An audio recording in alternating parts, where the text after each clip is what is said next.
Yo, what's going on, guys? Welcome back. Hope you guys managed the chaos leading up to lock okay. Personally, I had all my lineups set already, as I usually do. But I saw all the Twitter mentions about 10 minutes before lock that they couldn't get their lineup set. And I thought DraftKings would be canceling both slates like they did just a few months ago in NBA when this same exact thing happened, but they did not do it tonight, so I'm wondering how it went for those that were affected. But I'm glad it didn't get canceled. NBA is looking pretty good right now. Games are not finished yet. I still have Aldridge going, but looks like both lineups will be cashing tonight for NBA. And tomorrow's also the start of the Masters. I'm really excited about that. Got an entry in the Millie Maker. So good luck to everybody playing the Masters. My pick is Justin Rose, if anyone's curious, to win. But yeah, we got two slates. I'm going to be talking about both slates. NBA is a 5-game slate, I believe. And baseball, the main slate's only 3 games, which is crazy because they have like a large afternoon slate. But I'll be talking about the 3-game night slate for baseball. But let's start with the NBA. As always, please be sure to drop a like on this video and subscribe if you haven't already. It means a lot, helps this channel grow, so I do appreciate that. But starting off at point guard, let's talk about Ricky Rubio here. He's at 7,000. Rubio has been playing out of his mind lately. The Jazz are resurgent in the West, moved up all the way to 4th in the standings. And, the Jazz are still fighting, to keep where they are in the standings. They don't want to slide down because everything is still really tight in the West. So this game is definitely really important. The Clippers are still fighting to get in. They're about 1.5 games back. So, the Clippers are trying to win every single game from here on out. So I do like Ricky Rubio a lot here at 7,000. The matchup is great against Austin Rivers and Lou Williams. The guards of the Los Angeles aren't really known for their defense. And Rubio's just been playing on fire right now at home in Utah. I really like Rubio to exceed value on that $7,000 price tag. At shooting guard, let's talk about Jamal Murray here at only 6,300. I am loving this price tag on Murray. He gets a great matchup here at home. I love playing Jamal Murray at home. The splits are insane. And he's facing a very great matchup here against Jeff Teague. Jeff Teague is a very poor defender.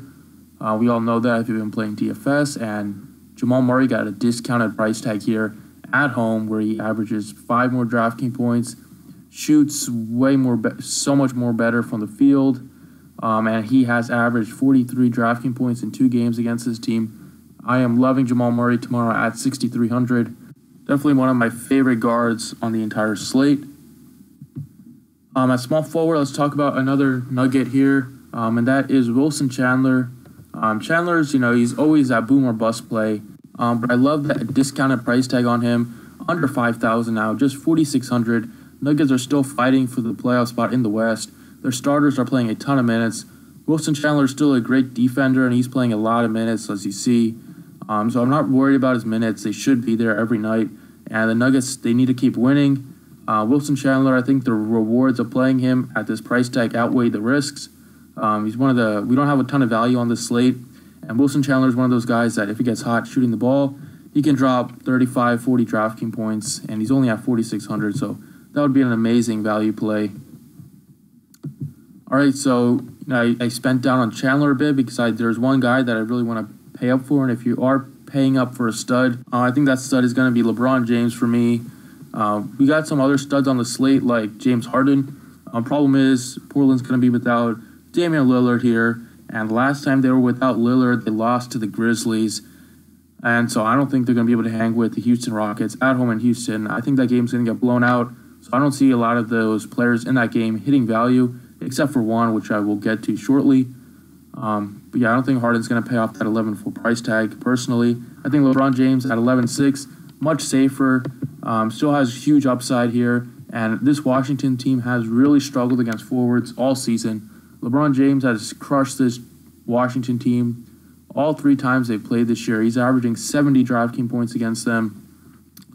And LeBron plays better at home, and this game should be very competitive as well. Both teams have something to play for. 76ers have caught up to the Cavaliers, are tied for the 3rd seed right now. The Wizards can move anywhere from 8th to 6th, I believe. So both teams are really motivated, and so you can definitely game stack this game if you want to. But at 11.6, we're getting a $500 discount off of LeBron James in an amazing matchup. I think LeBron James will crush tomorrow against the Wizards. Finally, we talked about like one guy from Portland that I like, and that's going to be Nurkic here at center. At just 6,600, he's too cheap in my opinion. Even if this game blows out in 3 quarters, Nurkic, he doesn't play a ton of minutes anyway. He plays under 30 minutes almost every night. But he's just so effective, and his upside is just insane. That in limited amount of minutes, he can still get you 45 to 50 DraftKings points, and he's only at 6,600. The last time they played Houston, he got 52 DraftKings points. So I really like him. He's been really consistent lately. His minutes have been also kind of consistent as well. So I think he's like the one Portland player that I kind of do trust. CJ McCollum's also in play, but at 7,500, you really need McCollum to have a really good shooting game to pay off or even exceed value on the price tag. And DraftKings jumped up the price tag on Napier up to like 53. So not super interested in that. If he was like under 4K, I would definitely be all over him. But 53, especially the last time that he didn't play too well, got to give me some pause there. But at Nurkic, he's only averaging 24 minutes against this Rockets team, but he's still averaging 38 DraftKings points against them. So I like Nurkic a lot. And those are the 5 plays I have right now for NBA. Let's switch over to baseball now. So the main slate's only 3 games on DraftKings, really small slate. And, the Cardinals pitcher is not even correct on this slate. We just saw that Waka is not starting. He's starting on Saturday, and that Adam Wainwright's going to be starting the home opener. So I don't know what's going to happen there, if DraftKings is going to put Wainwright on the slate or not. But right now we have to avoid that situation. So let's just start off with the safest pitcher, I think, on this slate. It's really ugly, but that's Robbie Ray for me. He's at 11-7, but we don't have a lot of things to pay up for on the slate, a lot of hitters. So I think Robbie Ray makes a lot of sense. He still is an amazing pitcher in terms of strikeouts, and we know that Robbie Ray, he struggles at home, but he's on the road in this one. Last season on the road, his ERA was almost half as it was at home. And he's playing in St. Louis, which is kind of a hitter-friendly ballpark, but it's still not as hitter-friendly as Chase Field in Arizona. So I think Robbie Ray, he was dominant with strikeouts last season. He didn't have a good game against Colorado, but he still managed 8 strikeouts in 5 innings pitched. So his strikeouts are going to be there, and the run support is most likely going to be there, as Arizona is a pretty good offense, and there's not much pitching that I love on the slate. I'm getting into some of the hitters. I'm probably just going to be stacking up, as you see. Stacking up some Pittsburgh Pirates, stacking up some Reds here. Second base, I love Josh Harrison here at just 4,000. Facing Homer Bailey. Homer Bailey surprised the world and had a good start against the Nationals, but Homer Bailey's just so inconsistent. Hopefully some people see that and roster him against the Pirates. But to me, he's an easy fade, and the Pirates are a team that I want to stack up, and it's only a 3-game slate. So Josh Harrison at 4,000, he's been having a good start to the season. He does have stolen base upside as well. Hasn't really gotten any so far this year, but we know he does have speed.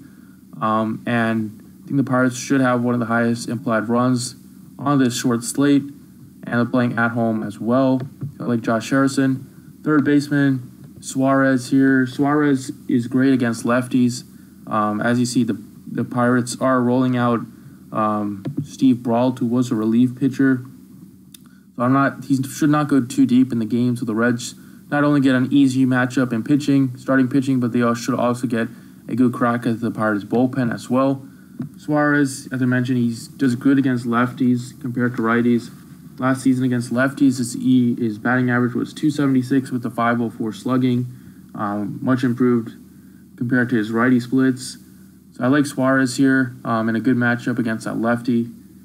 And then going on to the outfield, Adam Duvall is another Red that absolutely crushes lefties. Duvall had a 571 slugging percentage last season and hit it for a 279 average. So I think he has a good shot to go deep in this one, and he's very cheap at just 3,500. Should be very chalky on this slate, but I want to eat that chalk. And then another Pirate that I love is Gregory Polanco at 4,400. He's been off to an amazing start here. And I think against Homer Bailey, he gets a good lefty-righty matchup. 4,400, he's kind of expensive, but I mentioned the Pirates are the team that I want to stack on the slate, so I think he should have no problem getting his points in, and he's hitting right at the top of the order, so should get some extra at-bats in this one in case the Pirates put up some runs, which I expect them to do so. And that's all I got for you guys. Thanks for watching. I appreciate it, and good luck.